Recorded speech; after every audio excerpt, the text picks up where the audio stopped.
Jimmy is not happy about his job, and he has been considering to quit. Recently, he has been watching a lot of videos on YouTube on how to make money quick on the internet. And those successful stories like Elon Musk, Steve Jobs, and Warren Buffett was really inspiring him. He feels so motivated and says, I want to be my own boss. And of course, it would be nice if it doesn't require much money upfront. But he's still hesitating until he reads this line. Follow your passion and quit your job. Finally, he made his move. He called his manager and said, You are fired. I'm not coming to work tomorrow. But then he realizes, so what's next? Where should I start?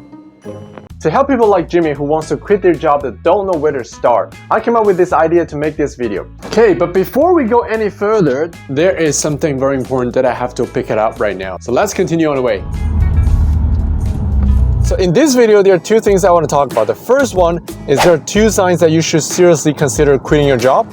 And the second one is there are 4 things to consider before quitting your job. Let's talk about when you should be quitting your job first. And here I like to share a story when I was working at the room hotel in Vancouver. Yeah, it was the summer in 2011 by the time. And I was joining room hotel for their summer intern student program, and I was working in housekeeping department. So if I work at night, my job duty was to restocking linens and amenities, and during the daytime my job was to basically clean all the dirty linens and send them to where they should be. So by the time, my manager was actually giving me 3-day shift and 2 overnight shift in the same week. Come on, she's a maniac. So you know what happens after 3 weeks, right? So basically my body was totally messed up and I couldn't sleep at all. And I went to my manager, I said, I couldn't sleep. This is crazy schedule. And she was literally telling me, maybe you should try to take some pills so it helps to sleep. At that very moment, I knew I should quit that job and leave that company as far as possible. So here comes the first sign. If it's bad for your health, either mentally or physically, quit your job as early as possible, because there's nothing more important than your health. And the second story I'd like to share with you is I had a conversation with a friend of mine, and we were talking about how computer and AI has changed our life already. Let's say, for example, we can literally order anything on the internet in China right now, even housekeeping or spa service. A few weeks ago, I ordered a shoe cleaning service. So the lady came to my house and picked up the shoes, and she went to clean it up. After 2 days, she sent them back. And my friend works at an accounting firm, and he told me they were laying off bookkeepers because computers are taking over their jobs and doing all the analysis.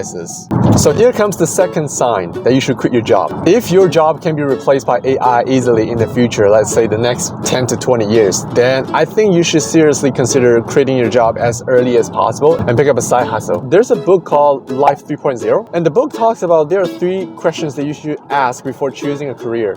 Okay, so we're back. All right, let's continue. So there are 3 questions that we need to ask. So the first question is, does it require interacting with people and using social intelligence? Second question is, does it involve creativity and coming up with clever solutions? Third question is, does it require working in an unpredictable environment? The more of these questions you can answer with a yes, the better your career choice is likely to be. This means that relatively safe paths including becoming a teacher, nurse, doctor, dentist, scientist, entrepreneur, the list goes on and on and on. In contrast, jobs that involve highly repetitive or structured actions in predictable settings aren't likely to last long. Computers and industry robots took over the simplest jobs long ago, and improving technology is in the process of eliminating many more, from telemarketers to warehouse workers, cashiers, train operators, bakers, and line cooks, and so on. So let's say if your job is actually on that endangered list, yeah, I think you know what you should do. I understand even you might have spent 4 years in the university for that, but yeah, it's not a big deal. So now we just talked about the 2 signs. There might be other signs as well, but if you have any ideas that you'd like to share, please comment down below as well. I only talk about these 2 because they were the ones that really triggered me to quit my job. And now there are things that you need to consider before quitting your job, like some sort of like a preparation that you need to do. The first one, in my opinion, is the most important one. I've talked about this with a lot of my friends who wanted to quit their jobs. So what they were telling me was, oh James, I didn't really like my job. I just want to get myself out of this. But my question is, what's your next? What's your plan? You're running away from something, but what is that particular thing that you're running towards to? If you just run away from something that you don't have a goal to go to, it's also very dangerous. So that comes down to the first one. Identify your main goal.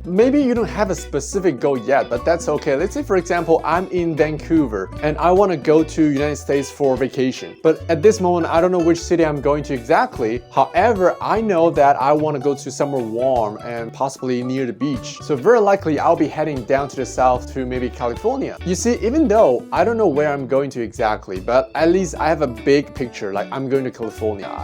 That's the direction I'm going south. Now, maybe your goal is to switch to another company. That's another topic. Today, we're going to talk about something more related to the entrepreneurship. So let's say if you decided to start your own business, there are 4 things that I would look at seriously. Number 1 is your product and service. So what exactly you want to provide to your customers or clients. And there's one thing that I believe it's really, really important, but a lot of new entrepreneurs really missed out, is that you need to consider what your unfair advantage is. I've talked about this in my previous videos. Like a lot of those internet gurus that tells you to start a dropshipping business or online e-commerce business, and they basically picture the whole thing is just so easy. You just need to throw like $100-200 in it and then you can start a business. But the problem is when everyone's doing it, there's a whole lot of competition and it gets just so crowded. What is your advantage if you want to get into the business right now at this time of the year? So I would actually suggest people to start something locally. It's near your neighborhood, your community. In that kind of environment, you already build sort of a relationship with the people around. And it's actually easier for you to start your business initially. And that brings down to the second thing to consider is the target audience. Like who exactly you want to sell this product or service to. And something like what is the demography? Age, gender, profession, and so on. And after figuring out your target audience, now you can start thinking about your customer service. This part is just so crucial because if you do this well, not only your customers or clients will become return customers, but more likely they'll refer you to somebody else. And that's how I initially built my real estate business when I was in my early 20s. Like I care so much about my clients,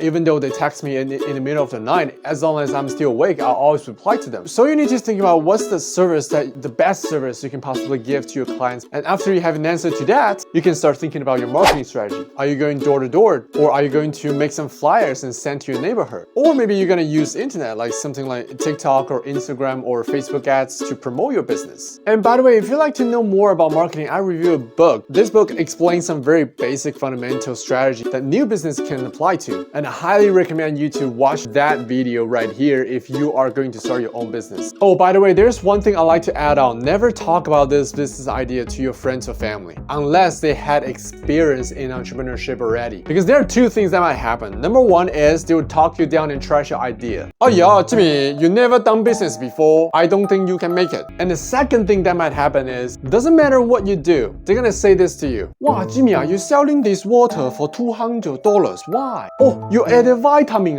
What genius idea, whoa. So yeah, if you don't want something like this to happen, don't tell your friends or family about your business idea. Instead, try to surround yourself with experts and only those people who have results already, who have been there, done that, and had experience. Now, after you identify your main goal, the second thing is also very crucial. If you don't have it sorted out, you can't even continue your life. And that's what we call financial. In this situation, the best thing to have is savings. So if you decided to quit your job, I'll highly suggest you to have some savings in your bank account. Ideally, it's always good to have at least 6 to 12 months living expenses sitting there. So now you can do a quick math. So your monthly expenses should include housing expenses like rent or mortgage, utility bills, strata fee if applicable, and also internet, cell phone connections, and so on. And the second thing that I strongly recommend everyone to do it is to have a side hustle. So other than your full-time job, is there something, a service that you can provide to people? These things could be as small as car wash, and that could be your part-time job and help you to generate some cash flow to help you to continue your main goal. And now let's say you have your financials sorted out. Great. There's one thing that a lot of people missed out when they first started their business. If you don't get this handled properly, it's gonna be very draining, I can tell you one thing. Now, if you're single, that's cool. Congratulations. You won't have this problem. But let's say if you have a family or a spouse or a partner, you don't want your partner to nag about your business every single day. So the best thing you do is before you start your business, make sure you talk to your partner about your idea. And you should try your best to get their understanding and also support. You know, it might sound crazy, but it's more like an army. Everyone in this team should go towards the same direction and work together and support each other. Now, after identifying your main goal, sort out your financial, get support from your family and spouse, a lot of people will be like, okay, you know what, hands down, and let's just go to 100% right into the business and push forward. Well, my answer is not quite yet. Last week, I talked about a book on how to master any skills efficiently. If you only have that practice in your ahead. It's actually dangerous. If you practice in the wrong way, it actually takes you further from your main goal. What we really need is something called deliberate practice. And that's the only way that you can master your money-making skills and make you an expert. Long story short, in one sentence, is to find a mentor. Well, this mentor doesn't have to be an actual person around you. It could be people like you and me on the internet. People who had experience already, and they're also sharing on the internet. I'll put a link right here and also at the end of this video as well. You should definitely check it out. It really helped me to make my first $100,000 in my early 20s. If you want to learn that skill, make sure to subscribe to this channel and hit that teleport right here. And I'll see you guys very soon.